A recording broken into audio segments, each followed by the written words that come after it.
అసలు సువార్త అనగా ఏంటి? ఒక సువార్థికుడు చేసే పనికి గాస్పెల్కి కొద్దిగా వ్యత్యాసం ఉంది.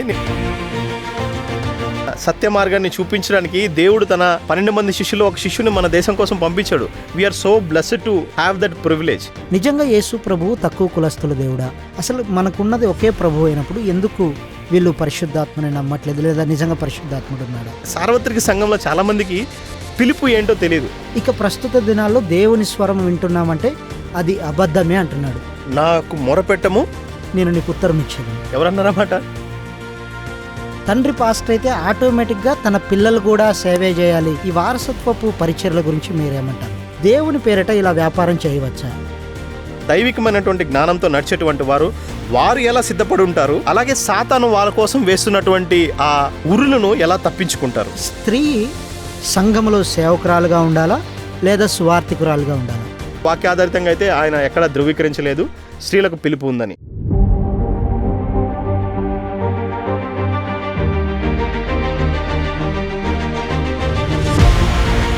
ఆత్మ సంగములతో చెప్పుచున్న మాట చెవిగలవాడు వినుగాక.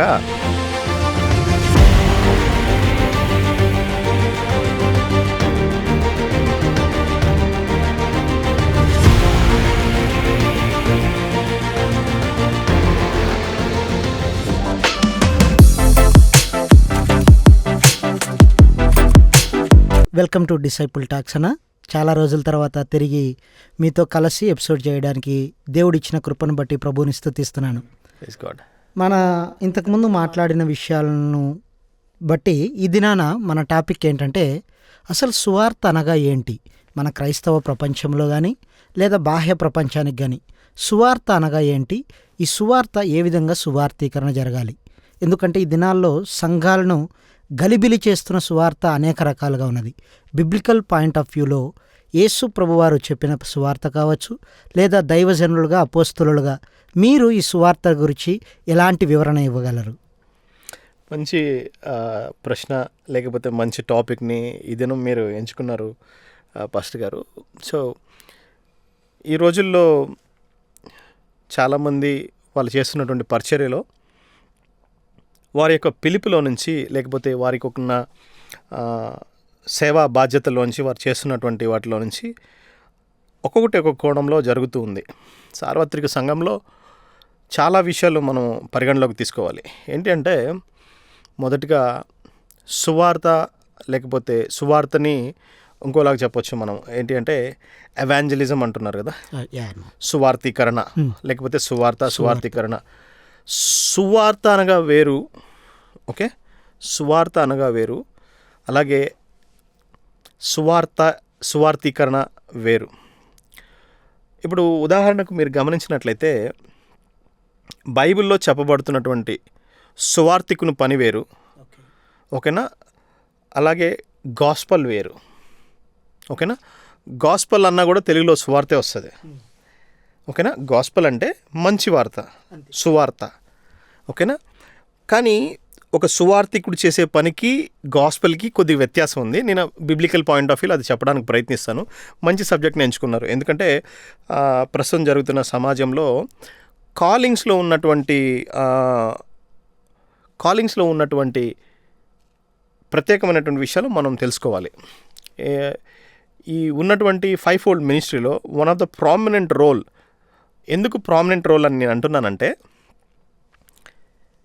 ఎవాంజలిజంని దేవుడు గ్రేట్ కమిషన్ అని పిలిచాడు.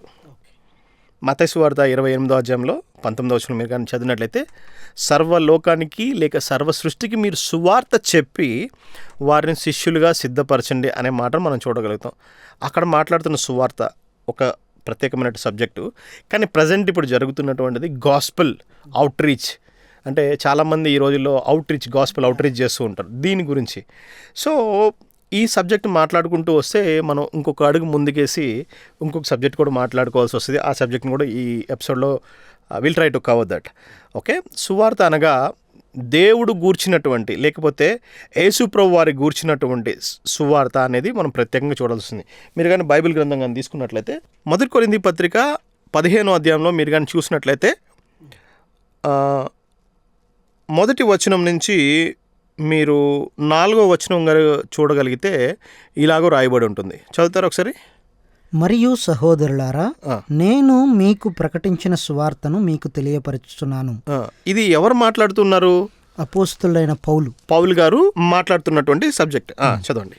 మీరు దానిని అంగీకరించితిరి, దాని యందే నిలిచి ఉన్నారు. మీ విశ్వాసము వ్యర్థమైతేనే గాని నేను ఏ ఉపదేశ రూపంగా సువార్త మీకు ప్రకటించితినో ఆ ఉపదేశమును మీరు గట్టిగా పట్టుకొని ఉన్న ఎడల ఆ సువార్త వలననే మీరు రక్షణ పొందువారై యుందురు. నాకియబడిన ఉపదేశమును మొదట మీకు అప్పగించితిని, అదేమనగా లేఖనముల ప్రకారము క్రీస్తు మన పాపముల నిమిత్తము మృతి పొందెను, సమాధి చేయబడెను, లేఖనముల ప్రకారము 3వ దినమున లేపబడెను. దీన్ని ఏమంటారంటే గాస్పెల్ అంటారు. సువార్త అనగా ఏంటి అంటే, చాలా మంది చాలా రకాలుగా చెప్తున్నటువంటి మాటలు అదంతా సువార్త కాదు. సువార్త అంటే ఏంటంటే, గాస్పెల్ అంటే ఏంటి అంటే, గాస్పెల్ నేను స్పెసిఫిక్గా చెప్తున్నాను ఈ మాటని. గాస్పెల్ అంటే ఏంటంటే, ఈయన చెప్తున్నటువంటి మాట, ఈ ఉపదేశంను మీరు గట్టిగా పట్టుకొని ఎడల ఆ సువార్త వల్లనే మీరు రక్షణ పొందువారై ఉన్నారు. అప్పుడు ఆయన అంటున్నటువంటి మాట, నాకు ఇవ్వబడిన ఉపదేశమును మొదట మీకు అప్పగించితిని, అదేమనగా లేఖనముల ప్రకారము. ఏమంటున్నారు? లేఖనముల ప్రకారం అంటే వర్డ్ ప్రకారము క్రీస్తు మన పాపముల నిమిత్తము మృతి పొందెను, సమాధి చేయబడెను, లేఖనముల ప్రకారము 3వ దినమున లేపబడెను. ఇది గాస్పెల్. మన వాళ్ళు సువార్త చెప్పమంటే మిగతా విషయాలన్నీ కంపేర్ చేసుకొని మిగతా వాళ్ళని క్లబ్ చేసి ఇవన్నీ చెప్తారు. ఎందుకంటే ఒక ఆత్మ నశించిపోవడం వాళ్ళకి ఇష్టం లేదు కాబట్టి వాళ్ళు మిగతావి కూడా జోడించి ఇవన్నీ చెప్తూ ఉంటారు. కానీ బైబిల్ ఆధారితంగా మనకు చెప్పబడినటువంటి గాస్పెల్ అనేది ఏంటి అంటే, సువార్త అనేది ఏంటి అంటే ఇది. సువార్థికుడు పని గురించి నేను మళ్ళీ మాట్లాడతాను. అయితే సువార్త అంటే ఇదనమాట. కనుక ఆయన లేఖనం ప్రకారం మృతి పొంది సమాధి చేయబడి లేఖనముల ప్రకారము 3వ దినమున లేచెను. ఈ రోజుల్లో ప్రపంచవ్యాప్తంగా మనము అన్ని కోణాల్లో అన్ని యొక్క రిలీజన్స్ గురించి మనం కానీ కంపేర్ చేసి చూస్తే ఎక్కడ కూడా ఎవరి గురించి కూడా ఈ మాట రాయబడి ఉండదు. ఒక్క యేసుప్రభు వాళ్ళ గురించి మాత్రమే ఇది రాయబడుతుంది. ఏంటని? ఆయన మృతి పొందెను, సమాధి చేయబడును, తిరిగి పునరుద్ధుడు ఆయన అనే మాట ఒక్క యేసుప్రభు వారి గురించి మాత్రం మనం చూడగలుగుతాం, వేరే ఎక్కడ మనం చూడలేం. అందుకనే ఎందుకు దీన్నే రాపించారు పౌలు గారు అంటే, ఇది చాలా ప్రత్యేకమైనది, ఎవరు చేయలేనటువంటిది. వేరే వాళ్ళు కూడా కొంతమంది అలా చేద్దాం అనుకొని ప్రయత్నించిన వారు కూడా ఉన్నారు అన్ని జిల్లాల్లో. ఓకేనా? దేవుని ఎరుగనంటి వారు అలాంటి చేసిన దాఖలాలు కూడా ఉన్నాయి. I don't want to mention the other things, but still వాళ్ళు చేసి ఓడిపోయారు. ఓకే, సో దీంట్లో ప్రత్యేకంగా యేసుప్రభు వారు మరణించి సమాధి చేయబడి 3వ దినమున లేచినట్టు చరిత్ర చెబుతుంది. మనం బైబిల్ ఆధారితంగా మనం బయటికి చెప్పినప్పుడు కూడా బయట వాళ్ళకి, అన్యులకి ఇది నమ్మాల్సిన అవసరం లేదు. కానీ చరిత్ర చెప్తుంది. చరిత్ర అంటే ఏంటి? ఇది జరిగిన సంఘటన, ప్రపంచవ్యాప్తంగా అందరికీ తెలిసిన సంఘటన, ప్రపంచవ్యాప్తంగా అందరూ ఒప్పుకోదగినటువంటి అంశము. ఓకేనా? దిస్ ఇస్ జస్ట్, అందరూ ఏమంటారు, ఇట్స్ ఎ రిలీజియన్ అంటారు, కానీ it's not a religion, it's a historical evidence and it's a historical fact that Jesus Christ came into this world and he died on the cross and he rose the death. ఆయన సమాధిని గెలిచి ఆయన పునరుద్ధరణగా లేచాడని చరిత్ర చెబుతుంది. చరిత్ర పురుషుడు. ఇప్పుడు మన కాలాన్ని కానీ గమనించినట్లయితే క్రీస్తు పూర్వం అని ఆయన యొక్క మరణముతోటి అది విభాగించబడింది. కనుక హీఈస్ అ హిస్టారికల్ పర్సన్. అందరూ ఏమంటారంటే ఇది మతం అంటారు, కానీ ఇది మతం కాదు, ఇది ఒక మార్గము. దేవుని యుద్ధకి నేను మెసేజ్ చెప్పేటప్పుడు కానీ, నేను ఎవరికైనా మెసేజ్ పంపించేటప్పుడు కానీ, నేను ఇన్ పర్సూట్ ఆఫ్ పర్పస్ అని చెప్పి నేను ఒక వర్డ్ పంపిస్తూ ఉంటాను. ఇన్ పర్సూట్ ఆఫ్ పర్పస్ అంటే గమ్యం కొరకు అన్వేషణ. ఈ అన్వేషణ క్రమంలో, గమ్యాన్ని కొరకు నేను అన్వేషిస్తున్న క్రమంలో నేను నిజమైన దేవుణ్ణి కనుగొన్నాను. కనుక ఈ సువార్త అనేది మనకి ఏం చెప్తుంది, గాస్పెల్ అనేది మనకి ఏం చెప్తుందంటే, నిజమైనటువంటి మార్గాన్ని. ఓకే, ఏంటి ఆ నిజమైన మార్గము? ఆయనే మార్గము, సత్యము, జీవము. ఆ జీవమై ఉన్నటువంటి క్రీస్తు ఈ లోకానికి వచ్చి ఆయన మృతి పొంది ఆయన మరణాన్ని గెలిచి తిరిగి పరలోకానికి వెళ్ళాడు అనేది సువార్త. వండర్ఫుల్ అన్న. అయితే యేసు ప్రభు 2000 సంవత్సరాల క్రితం వచ్చాడు, తన సువార్త చెప్పాడని వింటున్నాం. కానీ మన ఎస్పెషలీ భారతదేశానికి సువార్తను తీసుకొని వచ్చిన వ్యక్తుల్లో ఎవరున్నారు? లేదా మన భారతదేశానికి సువార్త ఎలా వ్యాపించబడింది? అయితే ఇది చరిత్ర చెప్తున్నటువంటి అంశం ఏంటంటే 12 మంది శిష్యుల్లో ఒకడైనటువంటి తోమ ఇండియా ప్రాంతానికి రావడం. అయితే ఆయన వచ్చినప్పుడు మొట్టమొదటిగా హైందవులుగా ఉన్నటువంటి బ్రాహ్మణ్స్ వారు కొంతమంది ఆయన్ని యాక్సెప్ట్ చేయడం జరిగింది. ఓకే, సో చాలామంది అనుకుంటారు వేరే దేశం దేవుడు, తెల్ల దేశంలో నుంచి వచ్చిన దేవుడు అని ఇలాగ అంటూ ఉంటారు. తెల్ల దేశం నల్ల దేశం కాదు, ఓకేనా, అది మార్గము. ఆ మార్గాన్ని కనుగొన్నారు వారు, ఏకీభవించి దాంట్లో ముందుకు నడిచాడు. నిజమైనటువంటి దేవుడిని ఎరగాలంటే మార్గం తెలియాలి. చాలా మార్గాలు ఉంటాయి. ఆ మార్గాలు నువ్వు ప్రయాణం చేసినప్పుడు నువ్వు ఎక్కడికి వెళ్తావో, నేను ఒక చక్కని మాటని లేకపోతే నా ప్రశ్నను చెప్పడానికి ఇష్టపడుతున్నాను. ఎందుకంటే నా జీవితం ఎక్కడ మారింది అనేదాన్ని చెప్పడానికి ఇది చాలా ఉపయోగపడుతుంది. నాకు చిన్నతనంలో నాకున్నటువంటి చాలా ప్రశ్నలు ఒక ప్రశ్న, నేను దేవుని యొద్దకు చేరడానికి లేకపోతే దేవుణ్ణి గుర్తించడానికి, నిజమైనటువంటి దేవుణ్ణి గుర్తించడానికి నాకు దోహదపడినటువంటి ఈ ప్రశ్న ఏంటి అంటే, దేవుడికి మనిషిని తయారు చేయాలి లేకపోతే మనిషిని పుట్టించాలి అనే ఆలోచన రాకపోతే, చచ్చిపోతే ఎక్కడికి వెళ్తామనే సెకండరీ, కానీ దేవుడికి ఒక హ్యూమన్ సివిలైజేషన్ని స్టార్ట్ చేయాలి, మనిషిని పుట్టించాలనే తలంపు దేవునికి రాకపోతే ఈ మనిషి యొక్క మనుగడ ఎలా ఉంటుంది అని నేను ఊహించుకున్నాను చిన్నప్పుడు. ఓకే, ఈ ప్రశ్న మీరు కూడా ఆలోచించండి, మీకు కూడా చాలా భయానకం అనిపిస్తుంది. అవునా? చచ్చిపోతే మనం ఎక్కడికి వెళ్తాం అనేది వేరే విషయం, కానీ దేవుడికి మనిషి జాతిని లేకపోతే మానవుల్ని పుట్టించాలని తలంపు దేవుడికి రాకపోతే నువ్వు ఎక్కడ ఉంటావు, నేను ఎక్కడ ఉంటావు? అవునా? మీరు ఆలోచించండి ఎలా ఉంటుంది అది. చాలా ఊహించుకోవడానికి ఊహలకి భయంకరంగా అనిపిస్తుంది, ఊహాతీతంగా అనిపిస్తుంది. ఓకేనా? సో కనుక ఆయన ఊహల్లో మన ఉనికి ఉంది. ఆయన ఊహల్లో మన యొక్క ప్రణాళికను ఆయన ముందుగానే సిద్ధపరిచి ఉన్నాడు. కనుక అప్పట్లో ఈ దేశానికి ఆయన ప్రియ శిష్యుడిలో ఒక శిష్యుడైనటువంటి ఒక వ్యక్తి ఇక్కడికి రావడానికి మనం ఎంతో ధన్యులమే. మన దేశం గర్వించాలి. ఓకేనా? సత్య మార్గాన్ని చూపించడానికి దేవుడు తన 12 మంది శిష్యులు ఒక శిష్యుని మన దేశం కోసం పంపించాడు. We are so blessed to have that privilege. కనుక ఆయన ద్వారా సువార్త మన ఇండియా ప్రాంతానికి రావడం జరిగింది. వండర్ఫుల్ అన్న. అయితే ఈ సువార్తకు వెళ్ళే క్రమంలో చాలామంది క్రైస్తవ బిడ్డలు కానీ లేదా క్రీస్తుని ఎరిగిన ప్రజలు ఎదుర్కొనే సమస్య ఏంటిదంటే, సువార్తకు వెళ్ళినప్పుడు చాలామంది ప్రజలు యేసు ప్రభు అంటే తక్కువ కులస్తుల దేవుడు, సో ఆయన కొరకు కొన్నిసార్లు నిందలు అవమానాలు ఎదుర్కోవాల్సి వస్తుంది. నిజంగా యేసు ప్రభువు తక్కువ కులస్తుల దేవుడా? ఓకే, దేవుడు ఈ కులాలకు మతాలకు అతీతుడు. ఇది కేవలం మార్గం మాత్రమే. దేవుణ్ణి నిజ దేవుణ్ణి తెలుసుకోవడానికి ఇది మార్గం మాత్రమే. కానీ సమాజంలో చాలామంది తక్కువ జాతి దేవుడు అని అంటూ ఉంటారు, కానీ అది తప్పు. దేవుడు వీటన్నిటికీ అతీతుడు. మానవ కోణం ఎప్పుడూ కూడా సంకుచితంగా ఉంటుంది కనుక ఆలోచన విధానము ఆ సంకుచితత్వంలో నుంచి ఆలోచిస్తారు, తక్కువగా ఆలోచిస్తుంటారు. కానీ దేవుడు వీటన్నిటికన్నా అతీతుడు. ఆయన చిన్న మతానికి పెద్ద మతానికి చెందినవాడు కాదు, ఆయన అందరికీ చెందినవాడు. ఇక్కడ తెలుసుకోవాల్సిన విషయం ఏంటంటే, దేవుని కోణంలో చూడడానికి మనము ప్రయత్నించాలి, కానీ మానవుని కోణంలో చూడడానికి ప్రయత్నించకూడదు. వండర్ఫుల్ అన్న. అయితే ఈ సువార్త వ్యాప్తిలో భాగంగా సువార్త మనము ఒక వ్యక్తికి అందించాలంటే మనకు ఒక చర్చ అనేది అవసరమైంది. ఎందుకంటే అది క్రీస్తు ప్రణాళిక కూడా. అయితే ఈ సంఘము ప్రస్తుత దినాల్లో ఎలా ఉందంటే, సార్వత్రిక సంఘము క్రీస్తు శరీరం అయినప్పుడు ఈ సంఘంలో డినామినేషన్స్ భేదాలు ఎందుకు? ఇప్పుడు బయట చూసినట్లయితే చాలామంది మేము ఆ డినామినేషన్ ఈ డినామినేషన్ అని కొట్టుకొని పోతూ ఉన్నారు. అయితే డినామినేషన్ పట్ల మీ అవగాహన ఏంటి, లేదా మీరు ఇచ్చే ఆన్సర్ ఏంటి?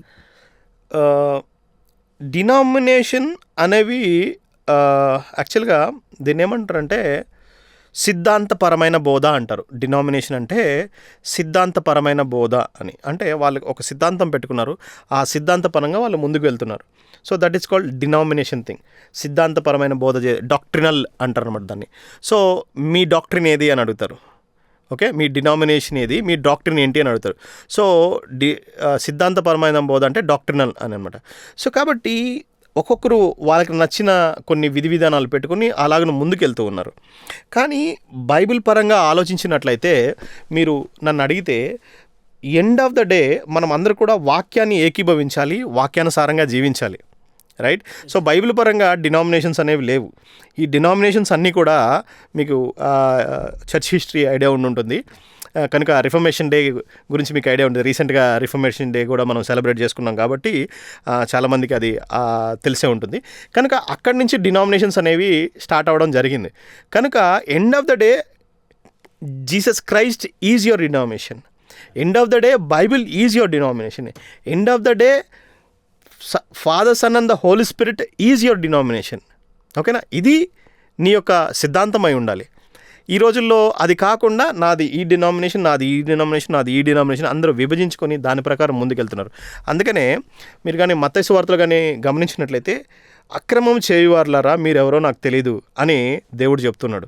కనుక నేను ఇది చేశాను ఈ డినామినేషన్ ప్రకారం రేపు ఎవరైనా ముందుకు వచ్చి మాట్లాడితే ఆయన అంటాడు మీరెవరో నాకు తెలీదు అంటాడు. అయ్యా నీ నామం పేరిట మేము ఈ కార్యాలు చేశాము, ఇవి జరిగించాము, ఇవి స్థాపించాము అని మీరు చెప్పినా కూడా దేవుడు ఏమంటున్నారంటే మీరెవరో నాకు తెలీదు అంటున్నాడు. ఎగ్జాక్ట్లీ అన్న. అయితే ఈ దినాల్లో మనము చూసినట్లయితే అంటే డినామినేషన్ భేదం మీరు చెప్పిండేది కరెక్ట్, కానీ ఈ డినామినేషన్ వాళ్ళు వీళ్ళతోనే కలవాలి లేదా వీరితో కలవకూడదు అంటే కొంతమంది అన్య భాషలు నమ్ముతారు, పరిశుద్ధాత్మని నమ్ముతారు. ఇప్పుడు బ్యాప్టిస్ట్ సంఘాలు కావచ్చు, లేదా ఈ చర్చ్ ఆఫ్ క్రైస్ట్ కావచ్చు, లేదా ఈ పెంతెకోస్తలిజం కావచ్చు. అసలు మనకున్నది ఒకే ప్రభు అయినప్పుడు ఎందుకు వీళ్ళు పరిశుద్ధాత్మని నమ్మట్లేదు, లేదా నిజంగా పరిశుద్ధాత్ముడు ఉన్నాడా? మీరు అడిగినటువంటి ప్రశ్న నేను ఇందాక చెప్పడానికి ప్రయత్నించాను. వారికి నచ్చినటువంటి కొన్ని అంశాలను వాళ్ళ డాక్ట్రిన్కి, సిద్ధాంతానికి వాళ్ళు ఒక కొలమానికంగా పెట్టుకున్నారు. కొలమానికంగా అంటే రూల్స్ అండ్ రెగ్యులేషన్స్, వాళ్ళు ఇవి పాటించాలి అని పెట్టుకున్నారు. సో వాళ్ళు పెట్టుకున్నటువంటి ఈ రూల్స్ని, ఈ రెగ్యులేషన్స్ని వాళ్ళు వాళ్ళ డినామినేషన్లో ఫాలో అవుతున్నారు. ఓకేనా? సో కనుక దేవుని పరంగా గమనించినట్లయితే ఇలాంటి రూల్స్ లేవు. ఏంటి అక్కడ ఉన్నటువంటి రూల్స్ ఏంటంటే తండ్రి, కుమార, పరిశుద్ధాత్మను మీరు ఏకీభవించాలి, వారి నామంని మీరు అంగీకరించాలి, వారి నామం పేర మీరు బాప్తిసం పొందాలి, వారి నామం పేరిట మీరు నిత్య జీవంలోనికి, సత్యజీవంలోనికి మీరు నడిపించబడాలి అనేది మాత్రం రాయబడింది. కనుక అది మనం ఏకీభవించాలి. కానీ ఈ డినామినేషన్ ప్రకారంగా నేను ఇలాగుంటాను అంటే మాత్రం అది తప్పు. వాక్యానుసారంగా అయితే తప్పు. నేను ఒక సేవకుడుగా దేవుని పరిచయంలో ఉన్న బాధ్యతల నుంచి నేను మాట చెప్తున్నాను. కాబట్టి డినామినేషన్స్ని దేవుడు యాక్సెప్ట్ చేయరు. వండర్ఫుల్ అన్న. ఒక వ్యక్తి దేవుని సేవకు వచ్చేటప్పుడు కానీ లేదా సంఘాన్ని స్థాపించేటప్పుడు కానీ ఆ వ్యక్తి నిజంగా దైవ పిలుపు అని ఎలా గుర్తెరగలగలడు? ఎందుకంటే ఈ దినాలు అనేక స్వరాలు ఉన్నాయి. అయితే ఆ వ్యక్తితో మాట్లాడేది దేవుని స్వరమేనా, లేదా ఆ వ్యక్తి పిలుపు ఎలా కన్ఫర్మేషన్ చేసుకోగలడు? నేటి దినాల్లో దేవుడు మనతో మాట్లాడతాడా? ఖచ్చితంగా. ఎందుకంటే నా జీవితంలో జరిగినటువంటి ఒక సంఘటన నేను చెప్పాలి మీరు అడిగితే. ఎందుకంటే నా చిన్నతనంలో నాకు చాలా ప్రశ్నలు ఉన్నాయి. నాకున్నటువంటి చాలా ప్రశ్నల్లో నుంచి నేను చాలా విషయాలు దేవుని మీద ఆధారపడి నేర్చుకుంటూ వస్తున్న క్రమం. అయితే చిన్నతనంలో మా తండ్రి గారు నన్ను సేవకు అంకితం చేశారని, లేకపోతే పాస్టర్గా చేస్తానని చెప్పి దేవునికి మాట ఇచ్చారని నాన్నగారు మాతో చెప్పడం జరిగింది. అయితే నా జీవితంలో నేను సేవకు పనికిరాను, సేవకు అనర్హుణ్ణి నేను అనే భావనలో నేను పెరిగాను. అయితే కొద్ది కాలంలోనే కొద్ది సంవత్సరాల తర్వాత నిజదేవుని కొరకు నాకున్నటువంటి ప్రశ్నలో నేను వెతుకులాటలో నిజదేవుని కనుగొనడం జరిగింది. ఆ తర్వాత నేను దేవుని పేరిట బాప్టిజం తీసుకోవడం జరిగింది. ఆ తర్వాత నేను మంచి జీవితాన్ని జీవించడం జరిగింది. ఆ తర్వాత అనుకునే రీతిగా నేను సేవలోకి రావడం జరిగింది. నాకు జరిగిన సంఘటనలోంచి నేను మీకు చెప్పడానికి ప్రయత్నిస్తున్నాను. నిజదేవుణ్ణి లేకపోతే మన ప్రభును రక్షకుడైన యేసుక్రీస్తు వారిని నేను అంగీకరించిన తర్వాత నా పిలుపునకు దేవుడు నాకు ఎలాగా కాలింగ్ ఇచ్చాడని నేను చెప్పడానికి ఇష్టపడుతున్నాను. నీ పిలుపుకి నువ్వు వచ్చేటప్పుడు నీ పిలుపేంటో నీకు తెలియాలి. మొట్టమొదటిగా నువ్వు దేనికోసం పిలువబడ్డావో నీకు తెలియాలి. అందుకనే భక్తుడు మాట్లాడుతూ అంటాడు, నీవు పిలిచిన పిలుపుకు నువ్వు లోబడి ఉండు అంటున్నాడు. వారికి పిలుపు ఉంది, ఆ పిలుపుకి వారు లోబడి సేవ చేయాలి. మన పిలుపు ఏంటో మనకు తెలియాలి. అది ఎలా తెలుస్తుందంటే నీవు పిలిచారనుకుని సేవలోకి రావడం వేరు, నువ్వు నిజంగా పిలువబడితే రావడం వేరు, నిజంగా దేవుడు నిన్ను పిలిస్తే నువ్వు రావడం వేరు. అర్థమవుతుందా? చాలామంది ఏంటంటే ఈరోజు కాలంలో నాకు ఒక ఆయన ప్రవచించాడు, నాకు ఒక అతను చెప్పాడు, ఒక సేవకుడు చెప్పాడు, నాకు సేవాభారం ఉందని, నా జీవితంలో పిలుపు ఉందని ఒక ఆయన నా జీవితంలో ప్రవచించాడు అని చెప్పి వాళ్ళ సాక్ష్యాలు చెప్పేటప్పుడు చెప్తూ ఉంటారు. ఒకరు ప్రవచించడం వలన నువ్వు సేవలోకి రాకూడదు. దేవుని పిలుపుని నువ్వు గ్రహించినప్పుడు, నీకు దేవుని స్వరాన్ని వినిపించినప్పుడు, దేవుడు నిన్ను దర్శించినప్పుడు నువ్వు సేవలోకి రావాలి. అప్పుడు మాత్రమే నీ పిలుపు ఏంటో నీకు తెలియబడుతుంది.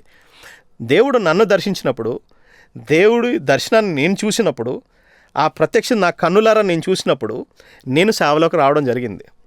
నా జీవితంలో నేను దేవుణ్ణి అడిగినటువంటి మాట, నాకు ఆయన పిలిచినప్పుడు, ఆయన దర్శనాన్ని నేను పొందుకున్నప్పుడు నేను దేవుణ్ణి అడిగినటువంటి మాట ఏంటంటే, అయ్యా నాకు కళ్ళు కానరావు, మీరు చూపించిందే నేను చెప్తాను. అయ్యా నా చెవులు వినబడవు, మీరు మాట్లాడిందే నేను విని చెప్తాను. అయ్యా నాకు దారి తెలీదు, మీరు చెయ్యి పట్టి నడిపిస్తేనే నేను నడుస్తాను అని దేవుని దగ్గర అడిగాను. మీరు నాకు సహాయం చేస్తాను, నన్ను నడిపిస్తాను, నాకు చూపిస్తాను, మీ స్వరాన్ని నాకు వినిపిస్తాను అంటేనే నేను పని చేయగలుగుతానయ్యా నేను అడిగినప్పుడు దేవుడు నా చెయ్యిని పట్టుకోవడం జరిగింది. పాస్టర్ గారు, దేవుని కృప వలన నేను ధైర్యంగా చెప్పగలిగినటువంటి ఒక మాట ఏంటంటే, నా పిలిచిన పిలుపు మొదటి దినం నుంచి ఈ రోజు వరకు కూడా నేను దేవుని మీద ఆధారపడి మాత్రమే సేవ చేయడం జరుగుతుంది. ఈరోజు నేను ఒక ఇంటర్నేషనల్ స్పీకర్గా ఉంటున్నాను. ఆయన పిలిచిన పిలుపుకు నేను లోబడ్డాను. నాది అపోస్తల పిలుపు. చాలామంది నన్ను అడిగేటువంటి ప్రశ్నలో ఒక ప్రశ్న, అపోస్తల పిలుపు నేను చెప్పినా సరే మీరు సువార్థికులా అంటారు. కారణం ఏంటి అంటే, సార్వత్రిక సంఘంలో చాలామందికి పిలుపు ఏంటో తెలియదు. సేవకుడు పిలుపు వేరు, అపోస్తల పిలుపు వేరు, సువార్థికుడు పిలుపు వేరు, ఆ ప్రవక్త పిలుపు వేరు, బోధకుని పిలుపు వేరు. ఇలా పిలుపులు ఉన్నాయి. నేను అపోస్తల పిలుపుతో ఉన్నానండి అని చెప్పినా కూడా, ఆహా ఓకే మీరు స్వార్థ చేస్తున్నారా, స్వార్థికులుగా ఉంటున్నారా అంటున్నారు. అంటే వారికి ఆ పిలుపులో ఉన్నటువంటి లోతైన వివరణ తెలియదు బహుశా. కనుక దేవుడు నిన్ను పిలిస్తే మీరు ఖచ్చితంగా ఆయన స్వరాన్ని వినగలుగుతారు. నేనైతే దేవుని స్వరాన్ని విని సేవలోకి రావడం జరిగింది పాస్టర్ గారు. కనుక ప్రతి ఒక్కరూ ఆయన స్వరాన్ని వినడానికి సిద్ధపడి ఉండాలి. అందుకనే బైబిల్ పరంగా మీరు కానీ గమనించినట్లయితే, సమూయేలు చిన్నతనంలోనే తన మెంటర్గా ఉన్నటువంటి ఏలీ దగ్గర ఈ విషయాన్ని గ్రహిస్తాడు. అతను వినలేని స్థితిలో ఉన్నప్పుడు తన మెంటర్ ఏలీ తనకు చెప్తాడు, అయ్యా నేను పిలవలేదు అన్నప్పుడు మరొక మారు వెళ్ళినప్పుడు ఈసారి నువ్వు ఆ స్వరాన్ని వింటే ఆయన చెప్పినటువంటి మాట, చిత్తము నీ దాసుడు ఆలకించున్నాడు అని చెప్పు అంటాడు. అలాగా నా సేవకుడు, నా ఆత్మీయ తండ్రి గౌరవనీయులు రెవరెండ్ గంటా శాంసన్ బాబాయ్ గారు, ఆయన నాకు దేవుని స్వరాన్ని ఎలా వినాలో నేర్పించాడు. నేను పుట్టిన డినామినేషన్ వేరు, ఇక్కడ పెంతెకోస్తు అనుభవం నాకు లేదు. నేను పుట్టిన డినామినేషన్ బ్యాప్టిస్ట్లో ఉన్నటువంటి నేను ఇలాంటి అనుభవం నాకు లేదు. కానీ నా సేవకులు, నా ఆత్మీయ తండ్రి నాకు నేర్పించిన విధానం, వాక్య ఆధారితంగా ఆయన మాకు చిన్నప్పటి నుంచి చేసిన బోధలోంచి మేము నేర్చుకున్న విధానం, సమూయేలు ఎలాగైతే దేవుని స్వరాన్ని వినగలిగాడో నా సేవకుని మెంటర్షిప్లో నుంచి నేను నేర్చుకోగలిగినాను. అలాగే దేవుని స్వరాన్ని వినగలిగి నేను సేవలోకి రావడం జరిగింది. మంచిదన్న, మీరేమో సేవలోనికి వచ్చే ముందు దేవుని స్వరాన్ని విని వచ్చారని మీరు అంటున్నారు. కానీ ప్రస్తుత దినాల్లో, గతించిన కొన్ని దినాల్లో ఒక ప్రముఖ డిబేట్ చేసే వ్యక్తి మన క్రైస్తవ సమాజంలోనే రాయలసీమ ప్రాంతంలో ఒక ప్రముఖ వ్యక్తి ఉన్నారు. ఆ వ్యక్తివి నేను షార్ట్ చూస్తున్నప్పుడు ఆ వ్యక్తి అన్నాడు, దేవుడు మనతో మాట్లాడు ఇప్పుడు. అంటే ఎందుకు ఆ వ్యక్తి అంటున్నాడంటే, ఆల్రెడీ రిటర్న్ వర్డ్ ఉంది కదా, దేవుడు ఆల్రెడీ లేఖనాల ద్వారా మనతో మాట్లాడాడు. ఇక ప్రస్తుత దినాల్లో దేవుని స్వరం వింటున్నామంటే అది అబద్ధమే అంటున్నాడు. ఓకే, దానిని మీరు ఎలా ఏకీభవిస్తారు? దానికి ఇచ్చే వివరణ ఏంటి? నాకు మొరపెట్టము నేను నీకు ఉత్తరం ఇచ్చేదను. ఎవరన్నారన్నమాట? దేవుడే. మరి బైబిల్ ఆల్రెడీ ఉంది కదా, మరి ఆ మాట ఎందుకు రాయబడింది? నాకు మొరపెట్టము నేను నీకు ఉత్తరం ఇచ్చేదను. ఉత్తరం ఇచ్చేది ఎవరు? దేవుడు. మరి అంటే ఆయన మాట్లాడగలడా? మాట్లాడతాడు. విననేరుకుంటున్నట్లు ఆయన చెవులు మందము కాలేదు, మాట్లాడనేరుకుంటున్నట్లు ఆయన నోరు కురచ కాలేదు. కనుక ఆయన మాట్లాడే దేవుడు. సమూయేలుతో అందుకే నేను మాట్లాడేటప్పుడు నేను చెప్పినటువంటి మాట ఏంటంటే, దేవుడు మాట్లాడినప్పుడు సమూయేలు సిద్ధంగా ఉన్నాడు, ఆయన స్వరాన్ని విన్నాడు. ఓకేనా? అది ఆయనకి జరిగిందంటే నీకు కూడా జరగచ్చు, నాకు కూడా జరగచ్చు. ఎవరి చెవులు, అందుకని అంటాడు ఆయన చెవులు ఎవరికైతే సిద్ధంగా ఉన్నాయో వారికి మాత్రమే వినిపిస్తాయి. ఓకేనా? ప్రకటన ఒక మాట ఉంది, ఆత్మ సంగములతో చెప్పుచున్న మాట చెవిగలవాడు వినుగాక. ఓకేనా? దేవుని స్వరాన్ని వినగలగడానికి మన యొక్క ఈ చెవులు సిద్ధంగా ఉండాలి. ఆత్మీయంగా మనము మెలకు కలిగి ఉండాలి. ఆయన స్వరాన్ని గుర్తించేటువంటి మనసు మనం కలిగి ఉండాలి. ఓకేనా. ఆయన దర్శనాన్ని చూడడానికి మనకి సిద్ధపాటు ఉండాలి. ఓకే, కనుక ఆ సేవకులు ఎవరో నాకైతే తెలియదు, కానీ ఖచ్చితంగా మాట్లాడేవంటే దేవుడు. ఆయన మాట్లాడితే ఖచ్చితంగా మనకు వినిపిస్తుంది. ఎందుకంటే నువ్వు సిద్ధంగా నా జీవితంలో నా జీవితంలో జరిగినటువంటి విషయాన్ని నేను చెప్తున్నాను. ఓకే, ఖచ్చితంగా ఆయన మాట్లాడితే ఆయన మాటలు మీరు నేను ఎలాగైతే మాట్లాడుకుంటున్నామో ఇలాగే ఉంటుంది. ప్రస్తుత దినాల్లో చాలామంది సేవకు దేవుడు వారిని పిలిచారు లేదా ఎవరి మాటలోని సేవకు వస్తున్నారు. అలాంటి వారి పట్ల మీ స్పందన ఏంటి? మీరు అడిగిన ప్రశ్న, ఈ రోజుల్లో పిలుపు లేకుండా సేవలోకి రావడం అంటే ఎలా జరుగుతుందంటే, నాకు ఒక సేవకుడు నా జీవితంలో ప్రొఫెసై చేశాడు. నేను సేవకులకు రాడాలి, లేకపోతే సేవలోకి నన్ను పిలుస్తున్నారు దేవుడు, లేకపోతే నా జీవితం పైన కాలింగ్ ఉందని నాకు ప్రవచించారు. అందువల్ల అది నేను గుర్తించాను, అందుకే నేను రావడం జరుగుతుంది అని చెప్పి కొంతమంది ఈ కాలంలో చెప్తూ ఉండగా నేను విన్నాను. నా ముందు చెప్పిన వాళ్ళు కూడా ఉన్నారు. అయితే నేను అనేటువంటి మాట ఏంటి అంటే, ఒక వ్యక్తి నీ జీవితంలో ప్రవచించినందువల్ల నువ్వు సేవలోకి రావు. ఓకేనా. నీ పైన సేవా భారం ఉంటే దేవుడు నిన్ను ఖచ్చితంగా దర్శిస్తాడు. ఒక వ్యక్తి సేవలోకి రావాలంటే ఖచ్చితంగా వాక్య ఆధారితంగా ఆలోచిస్తే ఖచ్చితంగా దేవుడు అతన్ని దర్శించి అతన్ని సేవలోకి పిలుస్తాడు. దేవుని దర్శనం లేకుండా, దేవుని పిలుపు లేకుండా ఎవరు సేవలోకి రాలేరు. అలా వచ్చిన వ్యక్తిలో దేవుని యొక్క ఫలాలు ఖచ్చితంగా ఉండవు. దేవుని పిలుపు లేకుండా వచ్చిన వారికి వాళ్ళ జీవితంలో వరాలు ఉండవు. దీనికి యాడింగ్గా నేను ఇంకో క్వశ్చన్ మిమ్మల్ని అడగాలనుకున్నాను. అయితే క్రైస్తవ సమాజంలో ఇప్పుడున్నటువంటి పరిచర్యలు ఏ విధంగా అయిపోయినాయంటే, క్రైస్తవానికి లోకానికి తేడా లేదు. ఎందుకంటే మనం చూసినట్లయితే పాలిటిక్స్లో ఉన్న తల్లిదండ్రులు వారి పిల్లలను పాలిటిక్స్లోనికి రావాలని ఆశిస్తారు. ఈ తరుణంలో క్రైస్తవ్యంలో కూడా ఈ జనరేషన్ లేదా ఫ్యామిలీ బ్యాక్గ్రౌండ్ సేవలు ఎక్కువైపోయినాయి. తండ్రి పాస్టర్ అయితే నెపోటిజం గురించి, తండ్రి పాస్టర్ అయితే ఆటోమేటిక్గా తన పిల్లలు కూడా సేవే చేయాలి అంటే వాళ్ళకి విల్లింగ్నెస్గా లేకపోయినా బలవంతంగా రుద్దుతున్నారు. ఈ వారసత్వపు పరిచర్యల గురించి మీరేమంటారు?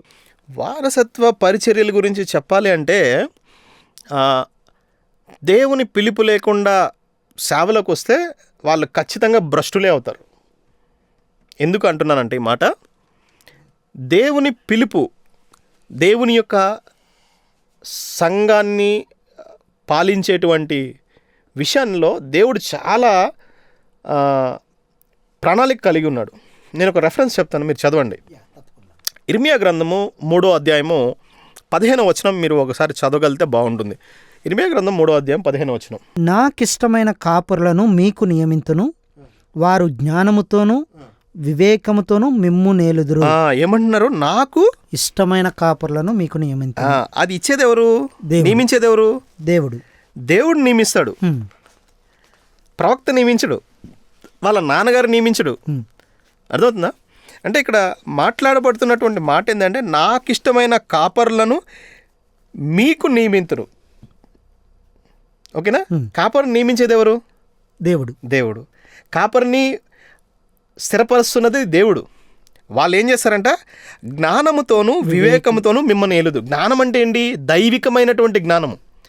నేను గతంలో కూడా నేను ఇచ్చినటువంటి కొన్ని ఇంటర్వ్యూస్లో బయట నేను చెప్పినటువంటి మాట, బైబిల్లో కొన్ని సత్యాలు ఉన్నాయి. రీసెంట్గా కూడా కొన్ని గత కొద్ది కాలంగా కూడా ఆన్లైన్లో కొన్ని చర్చలు జరుగుతున్నాయి. ఇది తినొచ్చా, ఇది తినకూడదా, దీనికి ఈ పెట్టింది తినొచ్చా తినకూడదా అని చెప్పి చర్చలు నడుస్తూ ఉన్నాయి. దైవికమైనటువంటి జ్ఞానం ఉన్నటువంటి వారు ఎలా ఆలోచిస్తారు? ఓకేనా. దైవికమైనటువంటి జ్ఞానంతో నడిచేటువంటి వారు ఎలా సిద్ధపడి ఉంటారు, అలాగే సాతాను వాళ్ళ కోసం వేస్తున్నటువంటి ఆ ఉరులను ఎలా తప్పించుకుంటారు, ఎలా జీవించగలుగుతారు, దైవికమైన జ్ఞానంతో వారు ఎలా బోధించగలుగుతారు. వివేకంతో అంటారు తర్వాత, జ్ఞానంతోనూ వివేకంతోనూ. వాళ్ళు వివేకంతో మాట్లాడే వాళ్ళైతే, దేవుడిచ్చిన జ్ఞానంతో పిలుపుతో ఉన్నటువంటి వారైతే వాళ్ళు అలాంటి వాటికి, ఇప్పుడు జరుగుతున్న ఆన్గోయింగ్ టాపిక్లోకి వాళ్ళు అలాంటి వాటికి పడిపోరు. వివేకముతో అంటే ఏంటి? వివేకం కలిగిన వాడు ఏం చేస్తాడు? సమస్యను చూసి దాన్ని సింపుల్గా స్కిప్ చేస్తాడు. ఓకే, జ్ఞానంగా మాట్లాడతాడు దేవుడిచ్చినటువంటి దైవికమైన జ్ఞానంతో. కనుక ఇక్కడ ఏమంటున్నారంటే, ఇది నెపోటిజంగా చాలామంది, నాకు పెద్ద సంఘం ఉంది కనుక నా పెద్ద సంఘాన్ని వేరే వాళ్ళ చేతికి వెళ్తే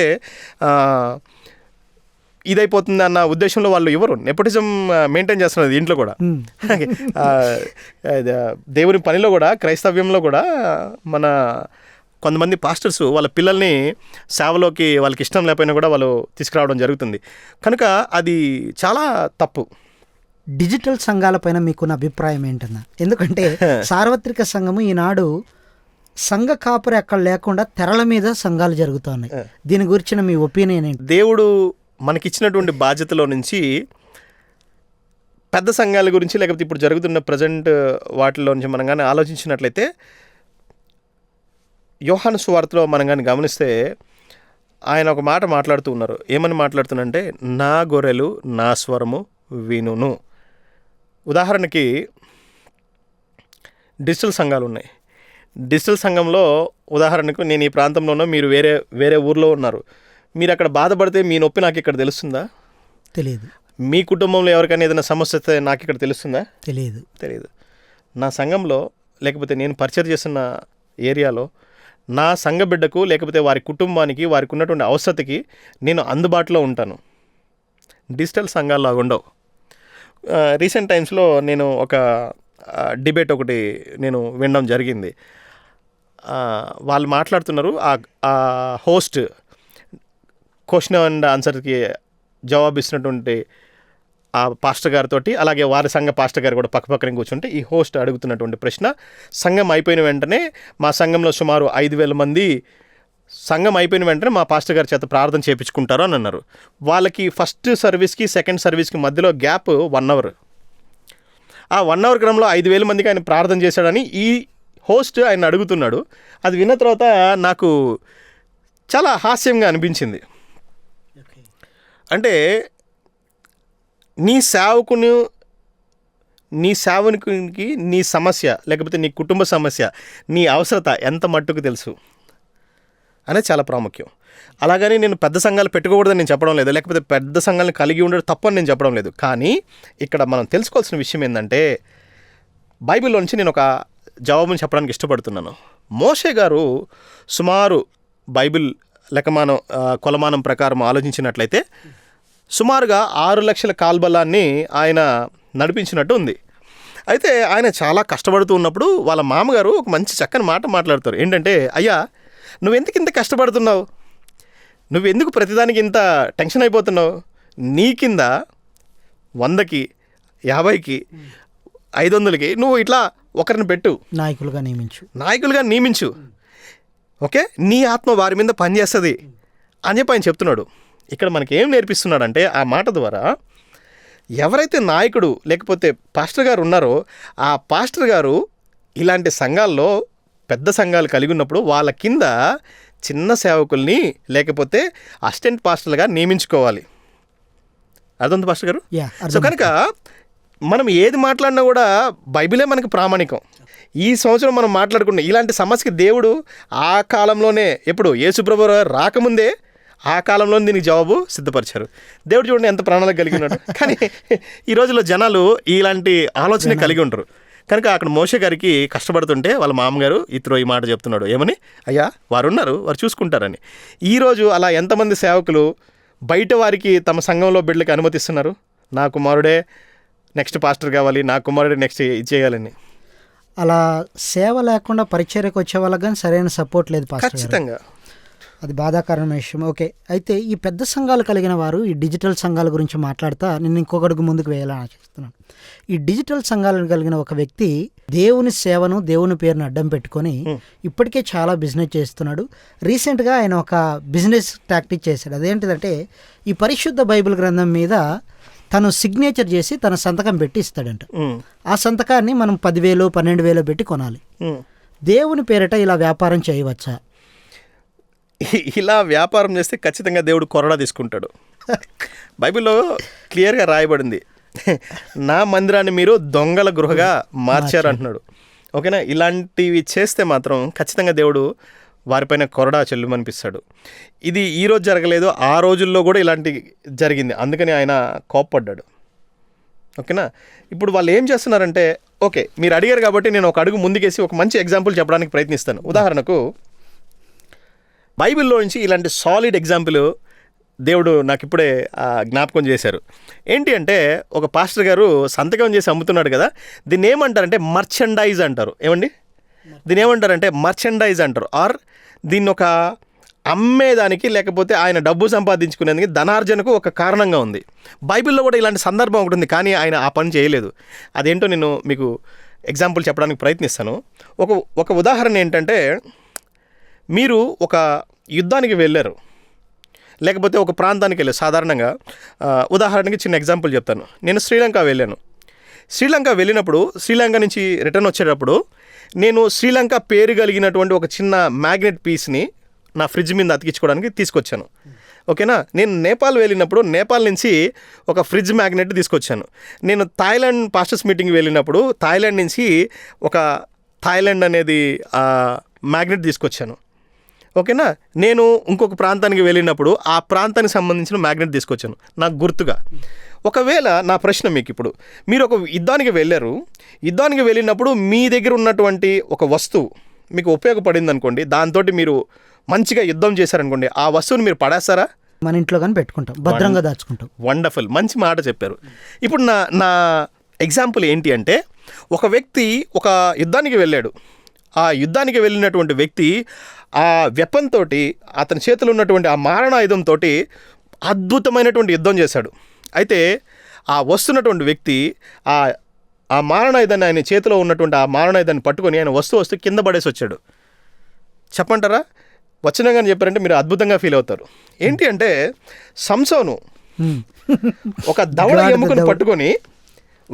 ఎముకను పట్టుకొని ఆయన తన ముందున్నటువంటి సైన్యాన్ని మొత్తం ఆయన ఏం చేశాడు? చంపివేశాడు. చిత్రవద చేసి చంపారు. రక్తాలు పారేలా కొట్టాడు. ఆ ఎముక కానీ చూస్తే మొత్తం బ్లడ్ క్లాట్ అయిపోయినట్టు ఉంటుంది. అంటే వివరణ బైబిల్లో అలా ఉంటుంది. ఏంటండి, 3,000 మందిని, అంతమందిని ఒక దవడ ఎముకతోటి చంపాడంటే అతను ఆ ఆయుధాన్ని ఎలా చూడాలి? చాలా ప్రశస్తమైన. నువ్వు నేనైతే అలాంటి దాన్ని ఏం చేస్తాం, తీసుకొచ్చి దాన్ని భద్రంగా మన పక్కన పెట్టుకుంటాం. లేదంటే మన ఇప్పటి కాలంలో మన వారసులకి, ఉదాహరణకు మన వారసులకి దానిపైన ఫోటో దిగి అందరికీ దీన్ని ప్రింట్ వేసి టీషర్ట్ల మీద అమ్మేస్తాం. దాని పేరు చెప్పి ఏం చేస్తాం? టీషర్ట్లు కొనుక్కోండి, ఇది యుద్ధం చేసిన టీషర్ట్, ఇది అని చెప్పి ఇది మర్చెండైజ్ చేసేస్తుంది. దాన్ని ఏం చేసేది? దాన్ని ట్రేడింగ్ చేస్తున్నారు. ఏం చేస్తున్నారు? ఆ ఆయుధాన్ని, దాని గుర్తుని, దాని రుజువుని. ఉదాహరణకి ఇప్పుడు చాలామంది సినిమాలు తీస్తున్నప్పుడు వాళ్ళ సినిమాకు గుర్తుగా బొమ్మను చేసి దాన్ని మర్చెండైజ్ చేస్తారు, ట్రేడ్ చేస్తున్నారు. అవునా? అలాగే సంసోను వాడినటువంటి యుద్ధంలో చేసినటువంటి ఆ దవడ ఎముక, ఒకవేళ నేనే సంసోన్ అయితే నేను తీసుకొచ్చి ఇక్కడ పెట్టి ఒక ఫోటో దిగాను అనుకోండి, ఇన్స్టాగ్రామ్లో పోస్ట్ చేస్తే దీనికి ఒక 1000 లైక్స్ ఇలాగ వస్తాయి. కానీ సంసోన్ ఏం చేశాడంటే ఆ దవడ ఎముకను అక్కడే పడేసి వచ్చాడు. ఒకవేళ ఆయన తీసుకొచ్చి దాన్ని ట్రేడ్ చేస్తే విగ్రహంగా మారే అవకాశం ఉంది. Trade became tradition. అది ట్రేడ్ చేసి కొంతకాలకి ఏమైంది? It became a tradition. పాత రోజుల్లో దేవుళ్ళు కూడా ఇలా చేశారని చెప్పి దాన్ని ఈరోజు ట్రెడిషన్ చేశారు. అలాగా ట్రెడిషన్స్ ఈ లోకంలోకి వచ్చాయి. ఒకవేళ సంసోను ఆ దవడ ఎముకని కానీ తెచ్చుంటే ఈరోజు దాన్నే అందరూ పూజించి అది ఒక ట్రెడిషన్ అయిపోయేది. మోషే గారిని ఒకవేళ ఆయన ముందుకు తీసుకొచ్చుంటే మోషేని వారు దేవుడిగా పెట్టి కొలిచేవాళ్ళు. అది ఒక ట్రెడిషన్గా మారిపోయేది. అర్థమవుతుంది పాస్టర్ గారు? నేను చాలా లోతైన విషయాన్ని మీకు చెప్పడానికి ప్రయత్నించాను. మోషేని ఒక ట్రెడిషన్గా మార్చేసేవాళ్ళు. సంసోను వాడినటువంటి ఆ పచ్చి దవడ ఎముకని ఒక ట్రెడిషన్ చేసేసి ఉండేవాళ్ళు. ఒక ఆయుధాన్ని పూజించే క్రమంలోకి వెళ్ళిపోయిండేవాళ్ళు. అందుకనే దేవుడు దాన్ని మార్చేశాడు. కనుక వాక్య ఆధారంగా ఇలా ఎవరైతే సంతకాలు పెట్టి ఇంత కొనుక్కోండి అని అమ్ముతున్నారో అది తప్పు, నూనె బాటిల్ అమ్ముతున్నారో అది తప్పు, కర్చీఫ్లు అమ్ముతున్నారో అది తప్పు, లేకపోతే ఈ అట్టిపళ్ళు తింటే మీకు పిల్లలు పుడతారని చెప్తున్నారు, దాన్ని కానుకేయండి అని చెప్తున్నారు, అది కూడా తప్పు. కనుక వాక్య ఆధారితంగా ఇలాంటివన్నీ తప్పు కాదంటారా మీరు? అబ్సల్యూట్లీ. మరి సంసోను ఆ దవడెంపుని ఇప్పుడు పెట్టుంటే మీరు దాన్ని నమూనా తెచ్చుకోరా? ఖచ్చితంగా మంచి మ్యూజియంస్లో పెట్టి ఇప్పుడు కొన్ని $1,000 అమ్మేవాళ్ళు. ప్రస్తుత క్రైస్తవ సమాజంలో, సంఘంలో కానీ స్త్రీలు చాలా చురుగ్గా పాల్గొంటున్నారు సేవలో. బైబిల్ స్త్రీ పాత్ర గురించి ఏం చెప్తుంది? అసలు స్త్రీ వాక్యం బోధించవచ్చా లేదా స్త్రీ మౌనంగా ఉండవాలా? కొన్ని సందర్భాల్లో పౌలు అంటాడు స్త్రీ మౌనంగా ఉండాలంటాడు. కానీ కొన్ని సందర్భాల్లో యేసు ప్రభుల వారిని స్త్రీనే పరిచయం చేసింది ఇవాంజలిస్ట్ ద్వారా. కాబట్టి స్త్రీ సంఘంలో సేవకురాలుగా ఉండాలా లేదా సువార్థికురాలుగా ఉండాలా? మీరు చక్కని ప్రశ్నను అడిగారు పాస్టర్ గారు. ఏంటంటే స్త్రీలు ఈ దినాల్లో ప్రకటించవచ్చా, ప్రకటించకూడదా? ఇదే మీ ప్రశ్న, అవునా? సేవకురాలుగా ఉండవచ్చా, సువార్థికురాలుగా ఉండవచ్చా? సింపుల్గా చెప్పాలంటే ప్రకటించవచ్చా లేదా? ప్రకటించడానికి అర్హులు కాదా అంటున్నారు. నాకు ఎవరి మీద ఎటువంటి విభేదాలు లేవు. అయితే నేను వాక్యంలో ఉన్నటువంటి దాన్ని బోధించడానికి ప్రయత్నిస్తున్నా. ఇది కొంతమందికి నచ్చచ్చు, నచ్చకపోవచ్చు. కానీ వారు చూపించేటువంటి మోస్ట్ ఆఫ్ ద రెఫరెన్సెస్లో, చాలా రెఫరెన్సెస్లో ఎక్కువ శాతం ఏం చెప్తారంటే 68వ కీర్తన 11వ వచనాన్ని ఒకసారి చూస్తారా? 68వ కీర్తన 11వ ప్రభువు మాట సెలవిచ్చుచున్నాడు, దానిని ప్రకటించు స్త్రీలు గొప్ప సైన్యముగా ఉన్నారు. ఇంగ్లీష్లో ఏమని ఉంటుందంటే, నేను చదువుతున్నటువంటి వర్షన్ వచ్చి కేజేవి వర్షన్, కింగ్ జేమ్స్ వర్షన్లోంచి నేను చదువుతున్నాను. ప్రామాణికంగా మనకి ట్రాన్స్లేట్ చేయబడినటువంటి విభాగము కింగ్ జేమ్స్ వర్షన్, స్టాండర్డ్ వర్జన్గా ఎక్కువ మంది తీసుకుంటూ ఉంటారు. ఇది లేకపోతే దీనికి ముందున్నటువంటి జెనీవా బైబిల్ కూడా మీరు చదవచ్చు. ఓకే, జెనీవా బైబిల్ ముందుది, ఆ తర్వాత కింగ్ జేమ్స్ బైబిల్ రావడం జరిగింది. మీరు జెనీవా బైబిల్ అంటే బైబిల్స్ ఆర్డర్ కానీ చూస్తే జెనీవా బైబిల్లో రెఫరెన్స్లు ఉండవు. అంటే ఇప్పుడు మనం పలానా రెఫరెన్స్ అని చదివాం, అలా ఉండదు. అదైతే ఏకదాటిగా ఉంటుంది. తర్వాత వచ్చినట్టు వర్జన్ ఏంటంటే కింగ్ జేమ్స్ వర్జన్, దాంట్లో వచనాలు విభజించడం జరిగింది. దీంట్లో చెప్పబడినటువంటి మాట 68వ కీర్తన 11వ వచనంలో ఇలాగుంది. ఇంగ్లీష్లో నేను చదువుతున్నాను. Lord gave the word, great was the company of those that published it. ఏంది?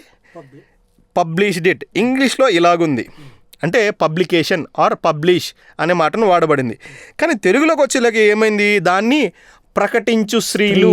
ప్రకటించు అంటే చెప్పడం అనుకుంటున్నారు. పబ్లిష్ ఈజ్ డిఫరెంట్, ప్రకటించడం ఈజ్ డిఫరెంట్. ఓకేనా? ప్రొక్లెయిమ్ అని అర్థం. ప్రకటించడం అంటే ప్రొక్లెయిమ్ అని అర్థం. తెలుగులోకి వచ్చే దాన్ని ఇట్లాగ వచ్చింది. ప్రొక్లెయిమ్ అనే మాటకి ప్రకటించుట అనే మాట కరెక్ట్ అర్థం. కానీ ఇక్కడ పబ్లిష్ అనే మాటకి అర్థం అది కాదు. అంటే ఎగ్జాంపుల్కి, అయ్యా మీరు ఏం పబ్లిష్ చేస్తున్నారంటే ఏమి ధృవీకరిస్తున్నారు అని. పబ్లిష్ అంటే మాట తెలుగులో ధృవీకరించడం. ఓకేనా? ధృవీకరించడం, అథెంటికేషన్. ఓకేనా? సో అక్కడ చెప్పబడుతున్నటువంటి మాట ఏంటంటే, నా జీవితం ద్వారా నేను అథెంటికేట్ చేస్తున్నాను. I live for the Christ, I live for the Jesus అని వాళ్ళ జీవితాల ద్వారా చెప్తున్నారు. కానీ ఈ రోజుల్లో దాన్ని సువార్త కోసం ఆడవారు మాట్లాడుకుంటూ దాన్ని ఉపయోగించుకుంటున్నారు. ఇది దాటితే నెక్స్ట్ ఇంకోటి మాట ఏం మాట్లాడదంటే, యేసు ప్రభు వారు మరణించి తిరిగి లేచిన తర్వాత మగ్దలేని మరియా దాన్ని కనపరుస్తున్నట్టు తను చెప్తున్నట్టు. అక్కడ కూడా ఇదే మాట ఏంటి? నేను నిజమైనటువంటి క్రీస్తుని చూశాను, ఆయన లేచి ఉన్నాడని ఆమె ధృవీకరిస్తుంది. అంతేగాని అక్కడ సువార్త చెప్పడానికి అర్హురాలిని కాదు.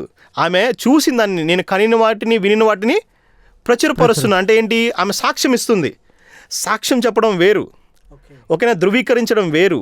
కానీ పిలుపులోకి కాదు, అది పిలుపులో పిలిచినట్టు అంటిది కాదు. దేవుడు ఆయన సేవలోకి 12 మంది శిష్యుల్ని ఆయనే స్వయంగా శిష్యుల్ని తీసుకొని ఆయన చేసినట్టు మనం చూడగలుగుతాం. కానీ దేవుని చిత్త ప్రకారం అయితే వాక్యానుసారంగా పిలుపు అనేది స్త్రీకి ఇవ్వబడలేదు. ఇప్పుడు చాలామంది మీరు ఒక అడుగు నన్ను ముందుకేసి ఉందా లేదా అని అడిగారు కాబట్టి నేను చెప్తున్నాను. ఇప్పుడు చాలామంది సేవ చేస్తున్నారు, స్త్రీలు సేవలో ఉన్నారు. కానీ నేను దానికి నేనేం అడ్డు చెప్పను. ఓకేనా? వాక్య ఆధారితంగా వారు నన్ను అడిగినట్లయితే నేనైతే ఖచ్చితంగా ఆ పిలుపుకి ఖచ్చితంగా దేవుడు పిలవలేదని నేను చెప్పగలుగుతాను. మరి మేము సేవ చేస్తున్నాం కదా, మరి మేము మంచి పనే చేస్తున్నాం కదా అంటే మీరు రేపు దేవునికి జవాబు చెప్పుకోవాల్సిన ఇదై ఉన్నది.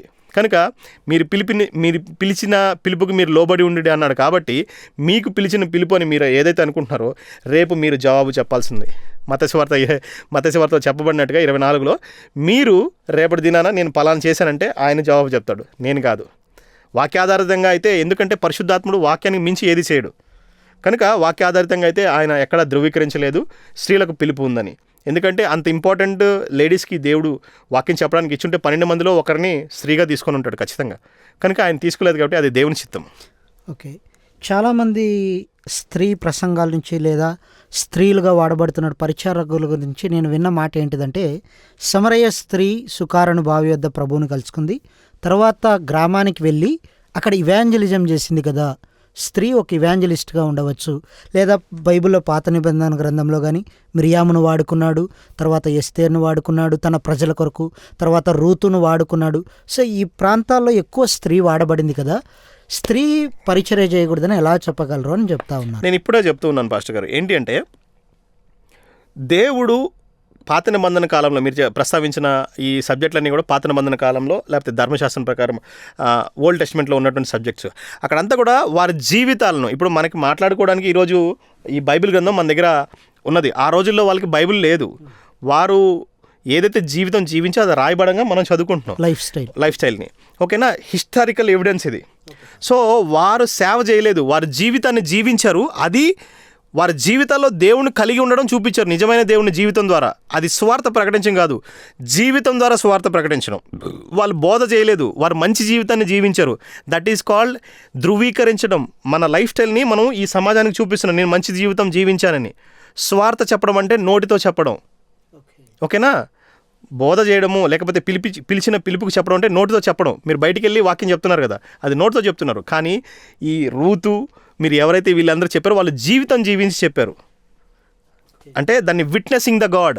పరిశుద్ధాత్మ మీ మీదకి వచ్చినప్పుడు మీరు శక్తి నొందెదురు కనుక భూదిగంతముల వరకు మీరు వాళ్ళు సాక్షిగా జీవించారు. అది చెప్తున్నటువంటి మాట.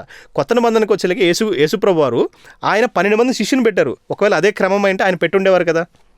ఓకే, అది సమరయ స్త్రీ మీద మీకు ఉన్నటువంటి ఒపీనియన్ ఏంటి? సేమ్ అదే, అది కూడా తను అంతవరకు క్రీస్తును వాళ్ళు ఒక మెస్సయ్య కొరకు ఎదురు చూశారు. తను ఎప్పుడైతే యేసును మెట్టయిందో తను గ్రామానికి వెళ్ళి ప్రచురపరిచింది, ఇట్లా నేను యేసును చూశాను, యేసును కలుసుకున్నాను. That is also witnessing the God.